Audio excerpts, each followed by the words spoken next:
সিঙ্গাপুরের বিপক্ষে বাংলাদেশের এই ম্যাচ শুধুমাত্র এশিয়ান কাপের ম্যাচ নয়। এই ম্যাচ বাংলাদেশের ফিরে আসার, এই ম্যাচ ফুটবল বিপ্লবের, এই ম্যাচ দেশের হাজারো বাধা বিপত্তির অবসানের। বাকি আর মাত্র কয়েকদিন, 2 যুগ পর দেশের ফুটবল আবারও আলোচনায়, আবারও ফুটবল 18 কোটি মানুষের মুখে। চলতি মাসেই পবিত্র ঈদ উল আজহার পর বসতে চলেছে দেশের ফুটবলের সবচেয়ে বড় ম্যাচ। সিঙ্গাপুরের ম্যাচকে সামনে রেখে বাংলাদেশের দলে যেমন এসেছে আমূল পরিবর্তন, যোগ দিয়েছে দেশের প্রতিভাবান থেকে প্রবাসী বংশোদ্ভূত অনেক নামিদামি খেলোয়াড়, তেমনি মাঠের বাইরে ঘটতে চলেছে এমন সব কর্মকাণ্ড যা আগে কখনো দেখেনি দেশের ফুটবল ফ্যানেরা। প্রতিটি জেলা থেকে বিভাগ, সিটি থেকে শহর ম্যাচকে ঘিরে থাকবে নানা আয়োজন, থাকবে নানা ইভেন্ট। আর এই ঘোষণা মাসখানেক আগে নিশ্চিত করা হয়েছে বাংলাদেশের ফুটবলের সর্বোচ্চ সংস্থা বাফুফে থেকে।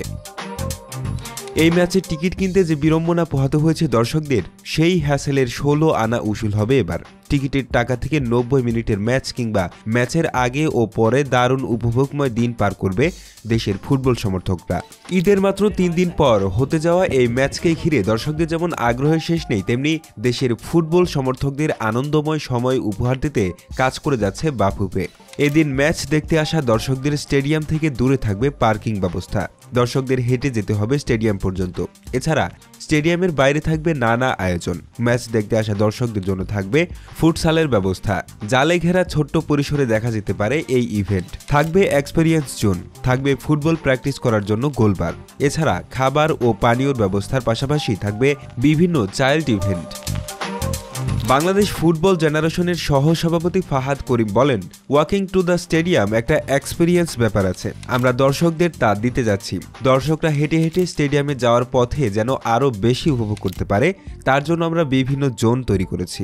বিনোদন জোনে মিউজিক থাকবে, খাবারের স্টল থাকবে, বাইরের দেশের মতো ফুটবল নিয়ে প্র্যাকটিসের ব্যবস্থা থাকবে।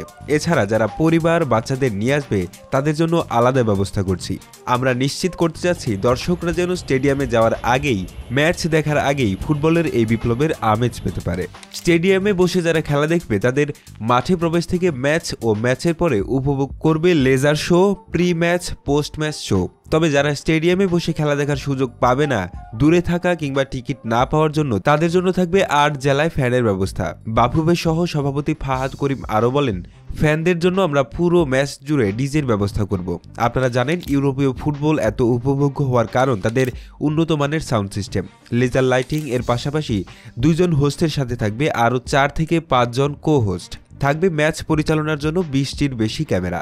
দেশের ফুটবলে শেষ কবে এত জাঁকজমক আয়োজন করা হয়েছে তা দেখেনি এই প্রজন্মের ফ্যানেরা। বাফুফের কথা মতো সব যদি বাস্তবিক রূপ নেয়, তাহলে এটি হতে চলেছে দেশের ফুটবলের সবচেয়ে বড় জাগরণের।